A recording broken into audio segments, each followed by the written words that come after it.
နိုင်ငံတစ်ခုမှာနိုင်ငံရေးပါတီများစွာရှိတာကပုံမှန်ပါပဲလူပေါင်းများစွာနေထိုင်တဲ့နိုင်ငံတစ်ခုမှာလူတစ်ယောက်နဲ့တစ်ယောက်အချက်ချင်းစိတ်တော်လာခြင်းမတူညီနိုင်တယ်လို့လူတိုင်းမှာလက်ခံထားတဲ့အယူဝါဒတွေအတွေးခေါ်တွေကိုယ်စီရှိကြပါတယ်အဲဒါကြောင့်ပဲလူတိုင်းကိုကိုးစားပြုနိုင်ဖို့အတွက်မတူညီတဲ့နယ်ပယ်မတူညီတဲ့အတွေးခေါ်မတူညီတဲ့အယူအဆတွေပေါ်မူတည်ပြီးမတူညီတဲ့နိုင်ငံရေးပါတီပေါင်းများစွာရှိတတ်ပါတယ်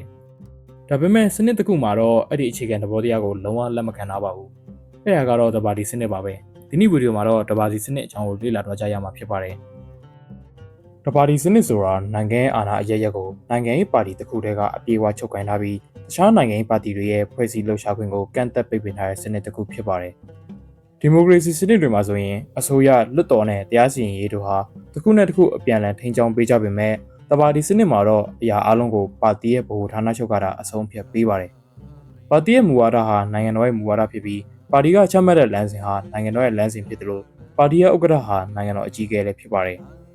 ဒါအပြင်နိုင်ငံရဲ့ဥပဒေပြုလွှတ်တော်မှာလည်းပါတီတစ်ခုတည်းပဲရှိတာကြောင့်ဥပဒေပြုလွှတ်တော်ဟာပါတီရဲ့လမ်းညွှန်ချက်တွေကိုဥပဒေအဖြစ်အတွင်ပြောင်းပေးတဲ့ဌာနတစ်ခုတက်တာဖြစ်ပါတယ်။ပါတီဝင်လွှတ်တော်ကိုယ်စားလှယ်တွေထက်ကနေရွေးချယ်ပြီးအစိုးရကိုဖွဲ့စည်းတာဖြစ်တာကြောင့်အစိုးရဆိုတာဟာလည်းပါတီရဲ့မူဝါဒတွေကိုအကောင့်ထဲပေါ်ဆောင်ရွက်ပေးတဲ့ဌာနတစ်ခုတက်တာပါပဲ။ဒါအပြင်လွတ်လပ်ခွင့်ရှိတဲ့တရားစီရင်ရေးကဏ္ဍမှာလည်းပါတီဩဇာကိုနာခံမဲ့တရားသူကြီးတွေကိုတာဝန်ခံအပ်ပေးထားပြီးပါတီရဲ့အမိန့်တွေအတိုင်းစီရင်ပေးမဲ့ဌာနတစ်ခုအဖြစ်ဖန်တီးထားတာဖြစ်ပါတယ်။20ရာစုတွင်နိုင်ငံများစွာပေါ်ပေါက်လာခြင်းတုန်းကတော့တပါတီစနစ်ကိုနိုင်ငံအတော်များများမှာကျင့်သုံးခဲ့ကြပေမဲ့21ရာစုအရောက်မှာတော့တပါတီစနစ်ကနေပုံမှန်ပြင်လင်းမြင်တာမှုရှိတဲ့စနစ်ကိုပြောင်းလဲသွားကြပြီဖြစ်ပြီးဒီနေ့ချိန်မှာဆိုရင်တော့တရုတ်၊မြောက်ကိုရီးယား၊လာအို၊ဗီယက်နမ်၊ကျူးဘားနဲ့အီရီထရီးယားနိုင်ငံတို့မှာတပါတီစနစ်ကိုကျင့်သုံးကြပါတော့တယ်။တပါတီစနစ်ကိုကျင့်သုံးကြတဲ့နေရာမှာကျင့်သုံးရတဲ့အကြောင်းပြချက်တွေတော့မျိုးရှိကြပါတယ်။20ရာစုအတွင်းမှာတပါတီစနစ်ကျင့်သုံးခဲ့တဲ့နိုင်ငံတွေရဲ့ကျင့်သုံးခဲ့ရတဲ့အကြောင်းပြချက်ကတော့နိုင်ငံတော်တည်ငြိမ်အေးချမ်းသာယာဖို့ပါပဲ။20ရာစုတွင်းမှာပေါ်ပေါက်လာခဲ့တဲ့နိုင်ငံအများစုဟာစစ်ပွဲတွေကနေကွဲပြဲပြီးပေါ်လာတဲ့နိုင်ငံတွေကိုလိုနီပြုခေတ်ကနေလွတ်မြောက်လာတဲ့နိုင်ငံတွေပြည်ပခါတွေဖြစ်ပြီးကွဲပြဲသွားတဲ့နိုင်ငံတွေဖြစ်ကြပါတယ်။အဲ့ဒီလိုအခြေအနေတွေကနေပူပူနွေ့နွေ့ပေါ်ပေါက်လာတဲ့နိုင်ငံတွေကနိုင်ငံမှာနိုင်ငံရေးပါတီတွေအများကြီးရှိနေတာကနိုင်ငံကိုအားနည်းစေရလို့ယူဆခဲ့ကြပါတယ်။အဲဒါကြောင့်တပါတီစနစ်ကိုကျင့်သုံးပြီးနိုင်ငံရေးအာဏာအရရက်ကိုပါတီတစ်ခုတည်းကတင်ကြုံချုပ်ကင်ထားတာကပြည်တွင်းပြည်ပခါတွေအာဏာလုပွဲတွေဖြစ်မလာအောင်တားဆီးနိုင်လိမ့်မယ်လို့ထင်မြင်ပြီးတပါတီစနစ်ကိုကျင့်သုံးခဲ့ကြတာဖြစ်ပါတယ်။တပါတီစနစ်ကျင့်သုံးရတဲ့နောက်ထပ်အကြောင်းရင်းတစ်ခုကတော့တော်လှန်ရေးရဲ့အမွေအနှစ်တွေကြောင့်ပါပဲ။တချို့နိုင်ငံတွေမှာနိုင်ငံလွတ်လပ်ရေးရရှိအောင်ဥဆောင်တော်လှန်ခဲ့တဲ့နိုင်ငံရေးပါတီကအင်အားကြီးဆုံးပါတီဖြစ်နေတတ်ပါတယ်။ပါတီကတော်လှန်ရေးကိုဥဆောင်ခဲ့တာကြောင့်နိုင်ငံကိုလည်းအဲ့ဒီပါတီတစ်ခုတည်းကပဲဆက်လက်ဥဆောင်တင်နေဆိုတဲ့ခံယူချက်ဟာပါတီခေါင်းဆောင်တွေမှာရှိတတ်ပါတယ်။သူတို့ရဲ့အမြင်မှာတော့နိုင်ငံလွတ်လပ်ပြီးတော့မှထပ်ပေါ်လာမဲ့နိုင်ငံရေးပါတီတွေဆိုတာဟာနိုင်ငံတော်အကျိုးစီးပွားထက်ကိုယ့်အကျိုးရှာခြင်းလို့နိုင်ငံရေးပါတီဖွဲ့စည်းတာပါပဲ။အဲဒါကြောင့်တပါတီစနစ်အတိုင်းမူလရှိပြီးသားပါတီတစ်ခုကနိုင်ငံကိုအုပ်ချုပ်မဲ့စနစ်ကိုကျင့်သုံးကြတာဖြစ်ပါတယ်။ဒီလိုရှေးရိုးဆွဲအယူအဆတွေကြောင့်မဟုတ်ပဲနိုင်ငံကိုအလုံးမရှုပ်ချင်လို့တပါတီစနစ်ကိုကျင့်သုံးကြရလည်းရှိပါတယ်။ပုံမှန်ပါတီစုံဒီမိုကရေစီနိုင်ငံတွေမှာဆိုရင်အာဏာရပါတီတွေကမူဝါဒတစ်ခုကိုအကောင့်နဲ့ဖော်နိုင်ဖို့ကြိုးစားတဲ့နေရာမှာတိုက်ခံပါတီတွေရဲ့ကန့်ကွက်မှုတွေအငြင်းပွားမှုတွေကြောင့်လုပ်ငန်းစဉ်တွေကိုအကောင့်နဲ့ဖော်ရတာဟာအချိန်ကြာမြင့်တတ်ပါတယ်။တပါတီစနစ်မှာတော့အတိုက်ခံမရှိပဲပါတီမူဝါဒကိုအကောင့်နဲ့ဖော်ပေးမဲ့ရန်တရားကြီးတာရှိတဲ့အတွက်မူဝါဒတွေကိုလင်းလင်းမြင်မြင်အကောင့်တွေပေါ်ဆောင်ရွက်နိုင်ပါတယ်။တရုတ်နိုင်ငံဟာဆိုရင်ဒီလိုစနစ်ကြောင့်ပဲဆယ်စုနှစ်အနေငယ်အတွင်းမှာစင်းရဲတဲ့နိုင်ငံကနေကမ္ဘာထိပ်သီးနိုင်ငံတစ်ခုအဖြစ်တိုးတက်ပြောင်းလဲသွားခဲ့ရဖြစ်ပါတယ်။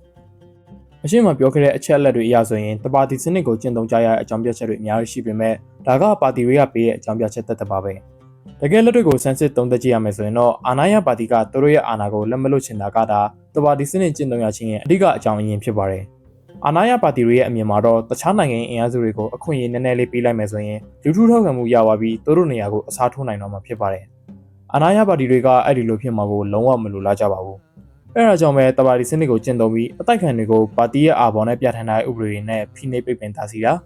ဒါမှမဟုတ်ပါတီရဲ့လက်အောက်ခံအနေနဲ့ရှိနေစေပြီးနိုင်ငံတော်အာဏာကိုထာဝရထိန်းသိမ်းထားကြတာဖြစ်ပါတယ်။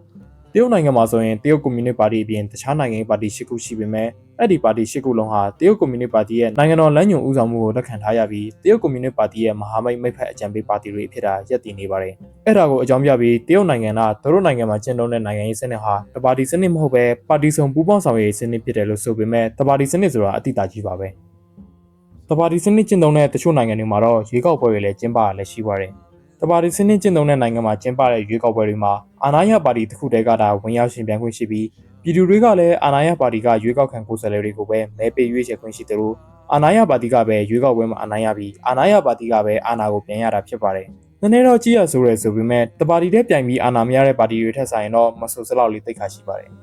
ဆိုတော့တယောက်တည်းပြိုင်မှာကိုဘာကြောင့်ရွေးကောက်ပွဲလုပ်နေသေးတာပါလဲဒီအတွက်လည်းအကြောင်းပြချက်တချို့ရှိပါတယ်ပထမတစ်ခုကတော့တရားဝင်ဖြစ်မှု legitimacy ရရှိဖို့ပါ legitimacy ဆိုတာဘာလဲဆိုတာကိုတော့ Pray Forward ရဲ့ education channel မှာအရင်ကတင်ဆက်ပေးဖူးပြီးသားဆိုတော့ဒီမှာအထူးတလဲရှင်းပြမနေတော့ပါဘူးဆိုတော့အစိုးရတရက်ဟာအာဏာကိုရယူထားအောင်လည်းမလုံလောက်ပါဘူးတရားဝင်ဖြစ်မှုရှိဖို့လည်းလိုအပ်ပါတယ်တရားဝင်ဖြစ်မှုရရှိအောင်ပြည်သူ့ဆန္ဒခံယူပွဲတွေဟန်ပြကျင်းပပြီးပြည်သူရွေးချယ်တဲ့အစိုးရဆိုပြီးကောင်းစဉ်တက်ကြတာဖြစ်ပါတယ်နောက်ထပ်အကြောင်းရင်းတစ်ခုကတော့ပါတီတွင်းတက်ရှင်မှုတိုင်းတာဖို့ပါပဲ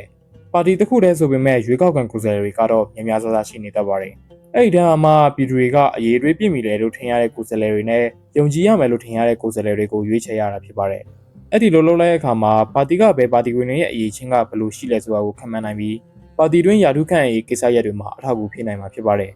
ဒါအပြင်ရွေးကောက်ပွဲတွေကနေဒဇင်လဲပြည်သူတွေရဲ့တဘောထားကိုတိုင်းတာလို့ရနိုင်ပါတယ်ရွေးကောက်ပွဲမှာမဲလာပြည့်တဲ့လူဦးရေအရေးအတွက်ကိုကြည့်မယ်ဆိုရင်ပြည်သူတွေအနေနဲ့ပါတီရဲ့လှုပ်ဆောင်ချက်တွေပေါ်စိတ်ကျဉ်နှံ့မှုရှိမရှိကိုတိုင်းတာနိုင်ပါတယ်ဒါပေမဲ့ဒါတွေဟာလည်းဖြစ်နိုင်ခြင်းနဲ့ဖြစ်တန်ချေတွေတာဖြစ်ပြီးတကယ်လက်တွေ့မှာတော့နိုင်ငံတကာအတိမတ်ပြုတဲ့အစိုးရဖြစ်အောင်လို့ဟန်ပြရွေးကောက်ပွဲတွေကျင်းပပြီးအတူအယောင် legitimacy ကိုရယူရုံတာဖြစ်ပါတယ်ဒီလိုကိစ္စတွေကိုတော့တပါတီစနစ်ကျင့်သုံးတဲ့နိုင်ငံတွေကတချို့နိုင်ငံတွေမှာလှုပ်ထားရှိပါတယ်ဒါကတော့တပါတီစနစ်ပါပဲတပါတီစနစ်ကိုတော့အာဏာရှင်ဆန်တဲ့စနစ်တွေထဲကတစ်ခုအဖြစ်လိလာသူတွေကဝေဖန်ကြပါတယ်ရုရှားနဲ့ကမ္ဘောဒီးယားမှာလည်းပါတီစုံစနစ်ကိုအမိခံကျင့်သုံးပေမဲ့အာဏာရပါတီတစ်ခုတည်းကပဲဆယ်စုနှစ်ပေါင်းများစွာအာဏာရနေပါတယ်အဲဒါကြောင့်ရုရှားနဲ့ကမ္ဘောဒီးယားမှာကျင့်သုံးတဲ့စနစ်ဟာတပါတီစနစ်အတိအကျမဟုတ်ပေမဲ့တပါတီလွှမ်းမိုးတဲ့စနစ်လို့ဆိုကြပါတယ်အခုဒီဗီဒီယိုကိုကြည့်နေတဲ့လူတွေထဲမှာတပါတီစနစ်ကိုသဘောကျတဲ့လူတွေရှိပါသလားရှိရင်ဘာကြောင့်သဘောကျကြလဲဆိုတာကို comment မှာဝင်ရောက်ဆွေးနွေးကြစေချင်ပါတယ်ဒီနေ့အတွက်ဗီဒီယိုကတော့ဒီလောက်ပါပဲအားလုံးကိုကျေးဇူးအထူးတင်ရှိပါတယ်